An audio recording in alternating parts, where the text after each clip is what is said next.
crochet, we only use two kinds of pockets, the patch pocket and the inseam pocket. And this one's neither.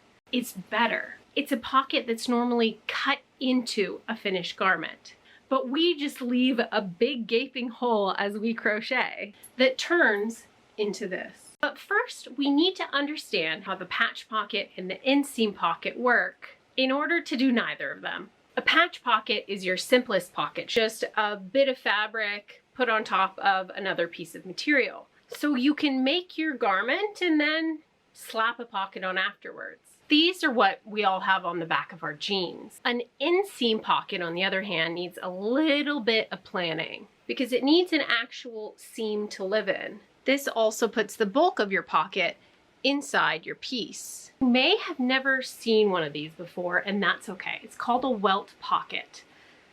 And in tailoring, you literally cut a hole in your jacket and pray it works.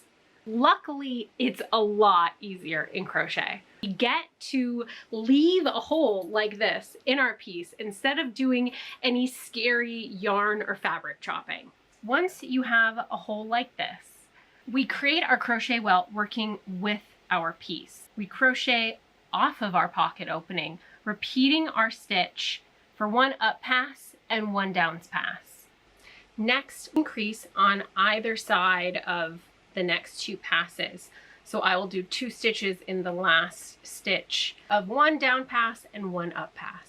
So on this last one, I'm just gonna do 2 stitches in there and then change my yarn and then 2 more in this end. So you can see I have this kind of widening out piece here. 2 more passes, but I'm gonna do one with a decrease this way and then one with a decrease this way. And so what we basically created is a little wedge shape here. But to turn it into a welt, we need to fold it over, but we seam it with the wrong sides together, lining our points like this, and then slip stitch this closed, and then do the other side, but this time I'm going to start from the top and go down. And if I take it and fold it right side out, you see we've created that pocket wedge. But why are we creating an extra chunk of material like this? Well, just like a welt on a tailor jacket, we have a hole in the middle of our garment, and the only thing that's supporting it are these 2 stitches on either side, which brings us back to why we use those other 2 pocket styles. Patch pocket uses the support of the material behind it to hold up the pocket and its contents. And an inseam pocket uses that much stronger seam edge to support that weight. So we need to create some sort of support for that pocket that we just put in the middle of our piece. When I first made the Fruity Pebbles sweater, before it had any pockets, and the stitches on either edge of the opening started to stretch out a lot.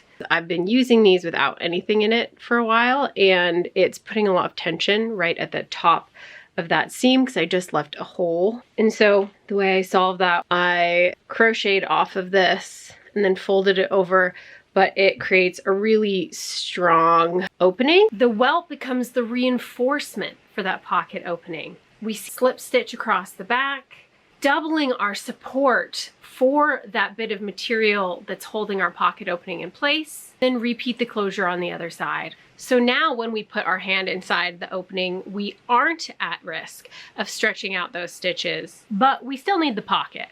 We begin to create our pocket bag working off of our material just like we did with our welt, using that same yarn over slip stitch so we don't create a weight and tension mismatch via that pocket bag on our piece. And we crochet off, creating a very large square, big enough for your hand and your phone, of course.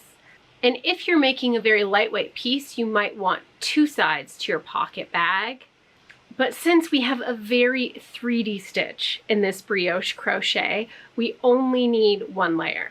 The welt strengthens the opening.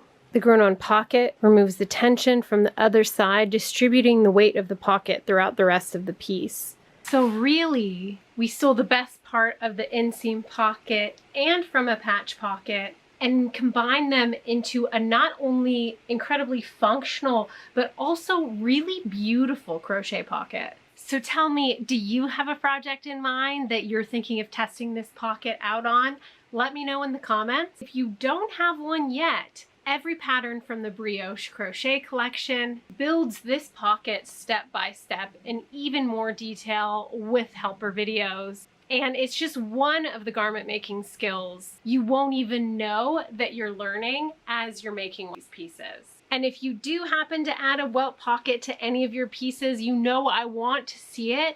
Make sure you either tag me or drop a photo in the Stitch Lab community. I'm Lee. I cannot wait to crochet with you again soon.